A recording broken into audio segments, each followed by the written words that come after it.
Professeur Charlemagne Sanga-Nyamding, je sais que vous maîtrisez très bien l'homme Maurice Kamto. Pour l'instant, dont nous parlons de ses démissions en cascade au sein de son parti politique. Et nous avons un ancien membre du MRC qui, pour ma foi, qui dit quelque chose de suffisamment grave et dit que le professeur Maurice Kamto était un monsieur incohérent. Moi, ça ne m'étonne pas, puisque moi, je l'ai dit au RDPC à l'époque, avant que les caciques ne m'excluent, que cette affaire n'était pas cohérente. D'abord parce que le président du PSG qui est avec nous ici au plateau, ils ont soutenu un gros mensonge de Kamto. Moi, je me rappelle de lui. Je me rappelle bien de vous. Vous aviez dit que Paul Biya avait perdu l'élection.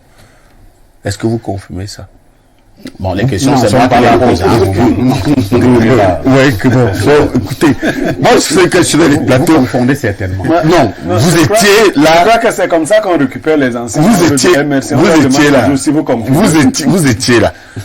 Quand il venait parler du hold-up. En fait, je vous rejoins, hein, c'était son caractère. Parce que j'avais quelques indicateurs, le ministre Kamto, ouais, avec tout le respect, je dis toujours monsieur le ministre, a été au gouvernement du président de la République. Pendant 7 ans. Oui, 7 ans. Il était là lorsqu'il y a eu la révision constitutionnelle. Moi, je me souviens, et dans une déclaration, il disait que lorsque le Conseil constitutionnel a décidé, on ne peut dire que Amen. C'est comme lorsque le papa parle au niveau de l'Église. Alors moi, j'ai été étonné qu'il y ait eu beaucoup de personnalités autour de ce monsieur pour soutenir un peu tout ce qui a failli mettre le Cameroun à feu et à sang. Mais par contre, ce qui me gêne quand même, parce qu'il faut quand même que je le dise, en chutant pour vous dire ce que c'est que signifie ces démissions, je suis quand même gêné et choqué de voir comment des personnes qui se sont engagées dans un parti politique et autour d'un leader viennent de dénigrer. Ouais, moi, alors je vous parle, je suis un exclu du RDPC. Ouais, moi j'ai eu le courage de vous dire qu'on m'a exclu, mais j'adore le RDPC. Et j'adore. Mais bien sûr. Écoutez, vous adorez une affaire où on vous a chassé. Mais parce que vous n'avez pas compris.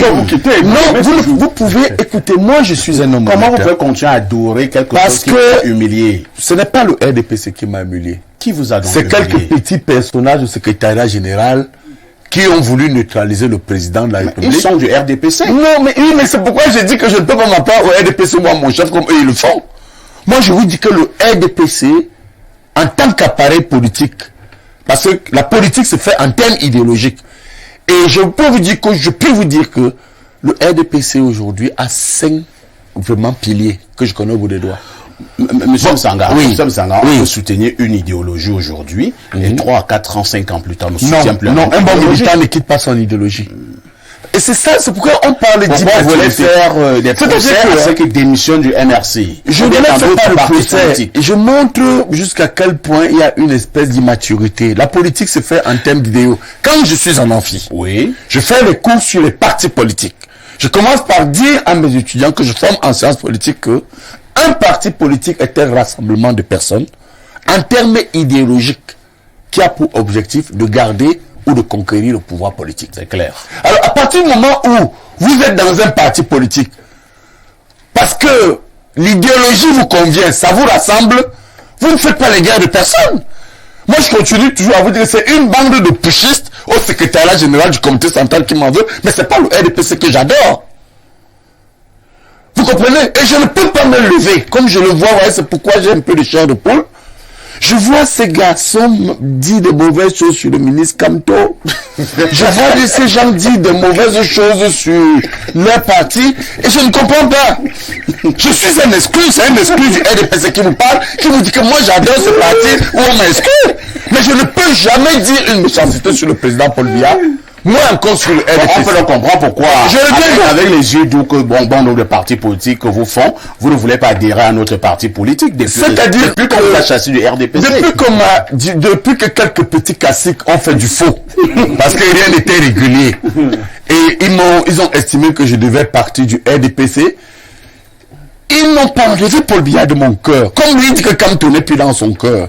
Vous comprenez un peu, c'est ça le problème. C'est pourquoi je suis très content d'être sur ce plateau. Moi, je suis du RDPC, mais le président du RDPC est toujours dans mon cœur. On ne peut pas me l'enlever. Vous voyez un peu, c'est ce que je ne comprends pas. Vous ne voulez pas laisser passer ça? Non, professeur. Oui, je peux laisser mon temps de parole, oui.